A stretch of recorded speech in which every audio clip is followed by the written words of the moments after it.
We live in an era where slowing down seems like a crime. Modern society has trained us to believe that the value of a life is directly linked to its productivity. How many tasks can you complete in a day? How many projects do you finish in a month? How many goals do you achieve in a year? And perhaps more importantly for the collective imagination, how busy can you seem? The pace of contemporary life is not just fast, it is unsustainable. From the moment we wake up until the time we collapse into our beds, we are bombarded by stimuli, notifications, demands, and a constant sense of urgency that does not allow us to pause. Hurry has become a cultural addiction. Being busy has turned into a status symbol, and calmness, a sign of weakness or unimportance. But what if we are all completely mistaken? What if the promise of fulfillment that the modern world offers us, through hyperproductivity, multitasking, constant performance, is, in fact, a carefully laid trap, a race without a finish line, where victory never comes, only exhaustion? This is the proposition that the philosophy of slow living dares to question. A philosophy that, at first glance, may sound like an invitation to inertia, but which actually represents one of the most courageous and conscious ways to live.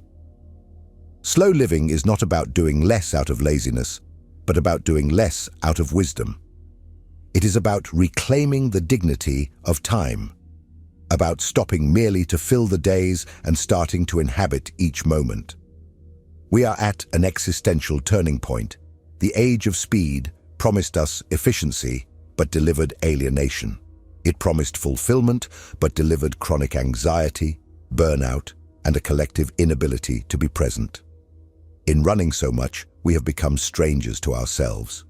We live to produce and consume, to anesthetize ourselves from the pain of no longer knowing what it means to be alive.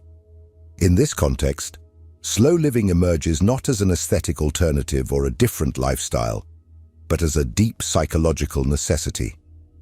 A return to the essential. An invitation to remember that time is not just something to be optimized, but to be respected, savored, lived with intention. This video is a deep investigation into this philosophy, not to romanticize it, but to unveil it, to understand how conscious slowing down can be, paradoxically, the most intense way of living. We will explore the roots of this idea, analyze its principles, confront the myths surrounding it, and dive into the thoughts of one of the greatest precursors of slow living, Henry David Thoreau, whose work Walden is a timeless manifesto on the art of living with less, and therefore with much more. From a very early age, we learn that our worth is directly linked to what we can produce. Children who get good grades are praised for being responsible. Teenagers who fill their days with courses, sports, and commitments are seen as promising. Adults who live with packed schedules, tight deadlines, and sleepless nights are celebrated as examples of success. The cult of productivity seeps into every sphere of modern life. More than a behavior, it has become a silent ideology that shapes our choices, relationships, and, above all, our identity. The consequence of this conditioning is brutal. We begin to see ourselves as machines. We measure our self-esteem by the number of tasks completed, goals achieved, and emails answered. Time ceases to be lived. It becomes managed, monetized, timed. In this process, we lose something fundamental, the right to simply be. In a world that idolizes doing, being silent, resting, or just contemplating existence is seen as wasteful. This logic creates an invisible prison, where slowing down generates guilt, and any attempt to pause is invaded by thoughts like, "I should be doing something useful right now." But who defined what is useful? Who said that value can only be found in production, that we only deserve rest after exhaustion? The truth is that we have been taught to believe that a well-lived life is a full life, full of tasks, achievements, experiences, productivity. And yet, how many of these things were truly chosen consciously? how many came from a genuine desire to live fully, and how many were merely automatic responses to a system that rewards us for obeying even when it makes us sick. This is the central point of the slow living philosophy, to question the equation between productivity and personal value. This philosophy invites us to break away from the idea that we need to earn the pause, the leisure, the present moment. It proposes that perhaps life should not be a marathon of tasks, but a journey of meaning, and that doing less, when done with attention and presence, can be infinitely more transformative than doing a lot in automatic mode. It is a radical thought because it threatens the structure that sustains contemporary society: constant acceleration, the performance culture, the never stop. But that is precisely why it is so necessary. Because deep down, we all know, although we avoid admitting it, that something is profoundly wrong with the way we live. We are tired, overwhelmed, disconnected, and we pretend that this is normal. But what if normality is the real problem? What if slowing down is, in fact, an act of sanity? In the next part, we will explore what it really means to live slowly, not as a denial of modern life, but as a path to reconnect with what is most essential in it. If this content is making sense to you, click the subscribe button and subscribe to the channel. Thank you for your support. Talking about slow living in a culture that idolizes haste is almost a subversive act. It is inevitable that, at the first mention of the term, biased reactions arise. This is for those who have no responsibilities. It seems like an escape from reality. It's a privilege for those who can afford not to rush. But these reactions say more about the collective mindset than about the concept itself. Slow living is not about laziness. It is not about unproductivity. And it is definitely not about renouncing life. It is, in fact, the opposite. It is about reconnecting with it, deeply, courageously, intentionally. Living slowly does not mean doing everything in slow motion. It means doing what matters with mindfulness. It is about stepping out of automatic mode and entering conscious mode. It is about transforming routine actions into meaningful rituals. Eating, for example, is not just a physiological need. It is an opportunity for connection with the food, with the body, with those around you. But how many times do we eat while looking at our phones, responding to emails, or simply devouring food to get back to what matters? The question is, what really matters? Slow living proposes a reversal of values. Instead of quantity, quality. Instead of accumulation, depth. Instead of haste, presence.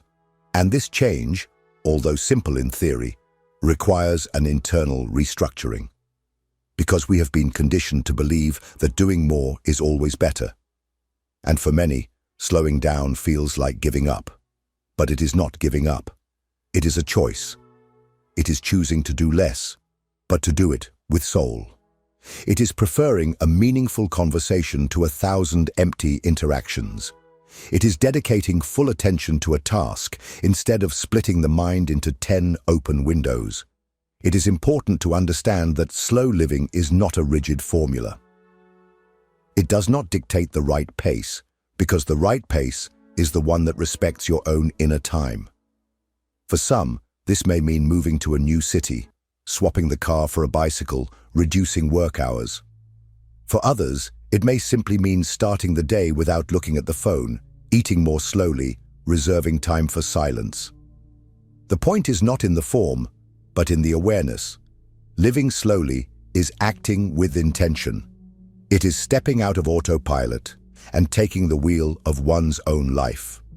And there is a crucial detail. Living slowly does not mean living less intensely. It means living more deeply. And it is precisely there that the richness of experience lies. When we stop just chasing life and truly begin to inhabit it, we realize that there is beauty in small gestures, poetry in routine, and freedom in simplicity. Time, which once seemed like an enemy, becomes an ally. We no longer need to manage it desperately. We can share it with presence. This philosophy leads us to a fundamental question. Who would you be if you were not always in a hurry? What kind of life would you create if you slowed down enough to listen to your own thoughts, desires, and limits? To find these answers, we need to look at a man who, long before any modern movement, dared to do exactly that: slow down. In the next part, we will dive into the wisdom of Henry David Thoreau and discover how, in the midst of the 19th century, he was already pointing the way to a more conscious, simple, and true life. Long before the term slow living existed, a man had already withdrawn from the rush of the world to rediscover the value of time, attention, and essential living. His name was Henry David Thoreau. In 1845, at the age of 28, he decided to leave the suffocating routine of Concord, Massachusetts, to build a small cabin by the shores of Walden Pond with his own hands. There, he lived for 2 years, 2 months, and 2 days, in partial isolation, driven by a clear purpose: to discover what it truly means to live. Walden, the book that emerged from this experience, is not just a diary of self-experimentation. It is a manifesto, a silent cry against unnecessary speed, compulsive consumption, and chronic distraction that were already beginning to contaminate American life, and which, today, have intensified to pathological levels. "I went to the woods because I wished to live deliberately," Thoreau wrote, "to front only the essential facts of life and see if I could not learn what it had to teach, and not, when I came to die, discover that I had not lived." This powerful and uncomfortable statement reveals the core of his philosophy. A life lived without awareness is a subtle form of death. And for Thoreau, living consciously required cutting away everything that was superfluous. He preached that simplicity was not a loss. It was a gain of freedom. By reducing his material needs, he increased his inner space. By distancing himself from the noise of the city, he drew closer to the sacred sound of nature and of himself. Instead of rushing to make a living, he learned to inhabit life and to make it his own form of resistance. Thoreau was one of the first to question the obsession with progress and efficiency, drawing attention to a cruel paradox. The more men try to improve their external conditions, the further they distance themselves from their own souls. He observed his neighbors as one watches a tragic play, all busy, all tired, all with lost gazes.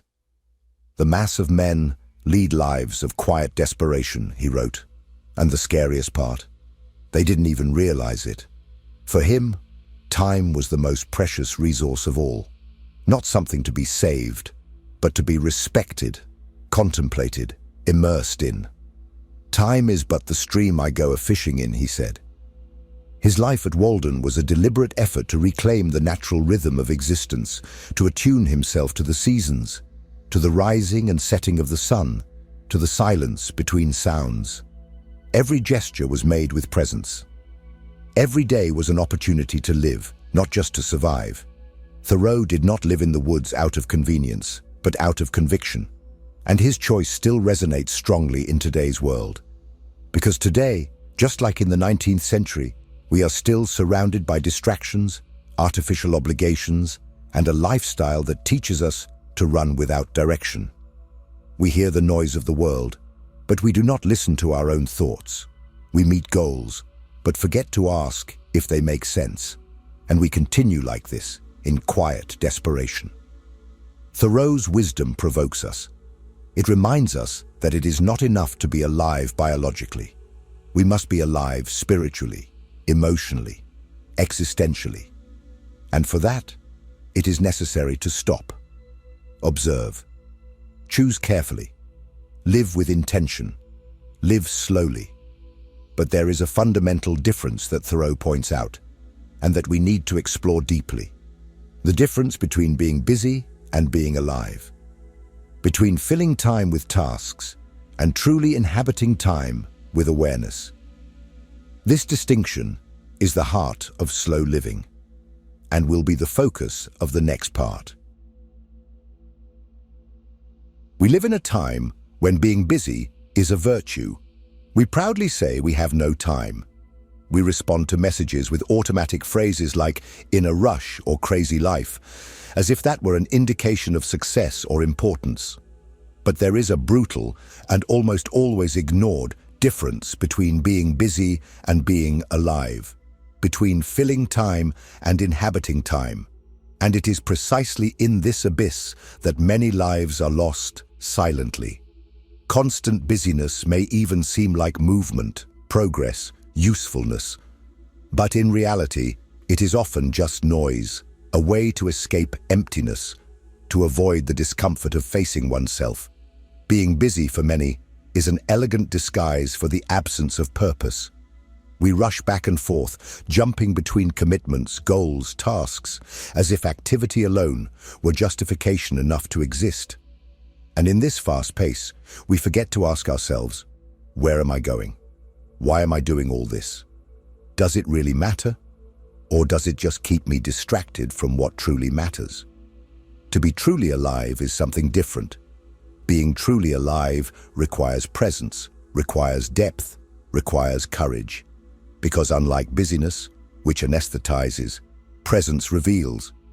It reveals discomfort, anxiety, the questions we avoid. But it also reveals beauty, a beauty that only shows itself to those who slow down enough to see it. When we are present, a hot coffee on a cold morning can become a sacred moment. A shared silence can be deeper than 1,000 words. A simple glance can carry an eternity. Thoreau understood this viscerally. For him, a full life was not one filled with events, but one that was intensely lived in detail. A walk in the woods, the reflection of the sun on the lake, the song of a bird. These were the events that mattered.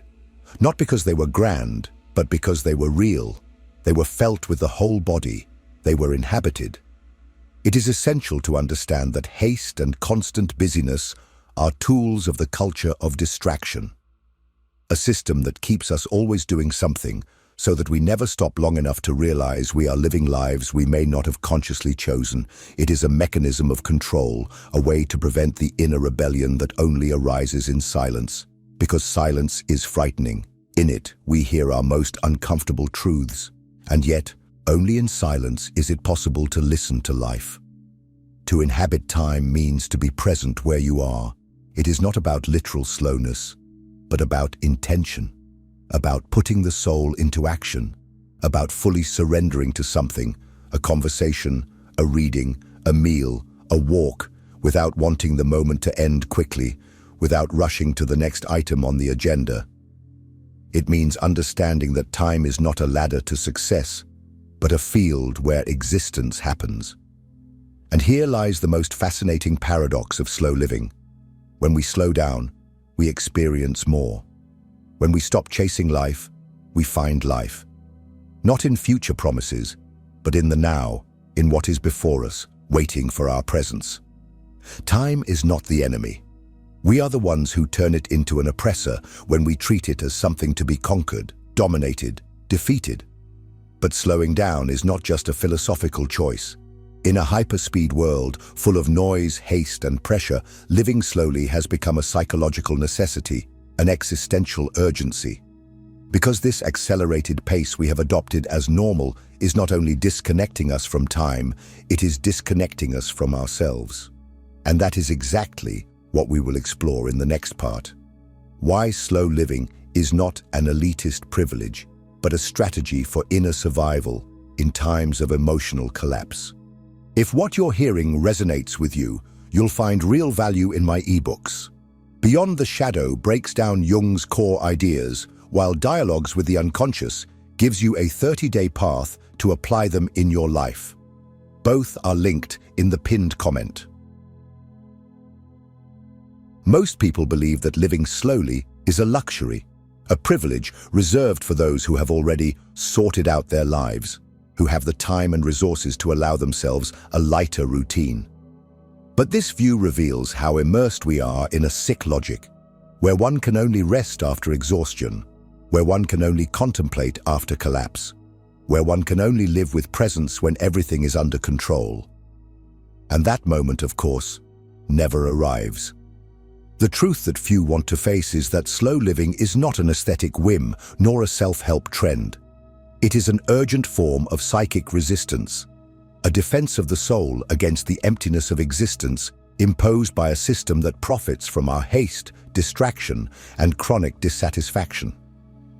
We live in a society built to keep us busy, not by chance, because an individual too busy to think, to question, to feel is a docile individual, easy to manipulate, to control, to consume.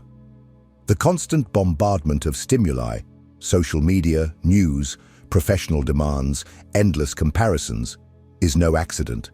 It is a mechanism. It is strategic distraction. And the faster we go, the less we reflect. The more we produce, the less we exist. We become cogs in a machine that never stops, convincing us that stopping is losing. But what we are actually losing is life. In this scenario, slow living reveals itself as a radical response.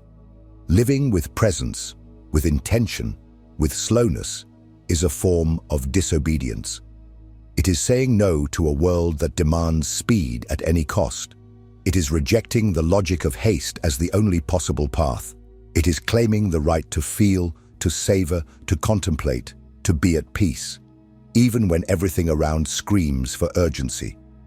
In an environment saturated with artificiality, simplicity becomes subversive, and choosing depth over quantity is an act of courage. But living slowly does not mean isolating oneself in a cabin, although Thoreau did that as a symbol of his break. It means making conscious choices within the chaos itself. It is turning off the phone for an hour and observing the silence. It is saying no to empty commitments. It is looking into eyes during a conversation. It is allowing oneself to feel boredom without seeking immediate distraction. It is accepting that not everything needs to be productive to be valuable. That rest is also sacred. That time does not need to be optimized. It needs to be inhabited. Slow living is an invitation to integrity, to reconnect with what speed robs us of. Contact with the body, with the mind, with emotions, with nature, with others, with ourselves. It is an attempt to escape superficial life and reclaim an existence with depth. A life that is not measured in deliveries and goals, but in presence, in truth, in meaning. And if this philosophy resonates with you, it may not be a coincidence. It may be a sign that your soul is asking for a pause, a breath, a reconnection. Because deep down, we all feel, even if we try to ignore it, that this pace is not sustainable, that this frantic life is not life. But then, what would a full life be? If it is not measured by achievements, by status, by performance, what is the true criterion? What makes a life rich, meaningful, true? In the next part, we will explore the essence of this question and reveal the central message of slow living. That living fully is not about doing more, but about being more present, more whole, more human. In a world where everything is quantified, likes, followers, goals, results, productivity, the question we almost never ask ourselves is, what is the true criterion of a well-lived life? From an early age, we are trained to accumulate experiences, achievements, diplomas, connections, assets. We are told that the more we do, the more we will live. That a full life is one that never stops. That fulfillment lies in maintaining constant movement. But is that really true? The philosophy of slow living forces us to re-evaluate this paradigm. It suggests that perhaps the true measure of a fulfilling life is not in the quantity of experiences accumulated, but in the depth with which we can inhabit them. A silent dinner with a loved one can be more transformative than a trip to the other side of the world done on autopilot. A solitary walk among trees can reveal more about oneself than years of rushing without reflection. What matters is not how much we live, but how present we were while living. Living with intention is an act of lucidity. It is realizing that not everything needs to be extraordinary to be meaningful. That the great moments of life often do not shout, they whisper. And we only hear them when we silence the noise of haste. When we slow down enough to hear the sound of our own breath, the rhythm of our heart, the discreet call of the soul. Slow. Living reminds us that we are not here just to fulfill a function, but to experience existence. And there is something profoundly liberating in this philosophy. It takes us out of the cycle of comparison. When we live slowly, we stop measuring our lives by the yardstick of others. We cease to feel guilty for not always producing. We come to understand that each human being has an internal time, a unique rhythm, and that honoring this rhythm is wiser than trying to adapt to a system that was not made for our health or our happiness. Deep down, what slow living proposes is a reconnection with what is essential. Time, the body, silence, the other, the now. It does not promise us a life without pain, but a life with more truth. A less anesthetized existence, less hurried, less automatic.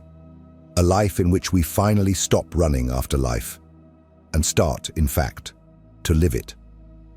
If you've made it this far, perhaps something inside you already knows it's time to change the pace. Perhaps a part of you is asking for less noise, less obligation, less speed, and more presence, more soul, more life.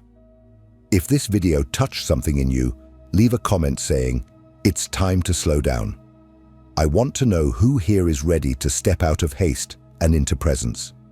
Don't forget to subscribe to the channel, leave your like, and share with someone who needs to hear this.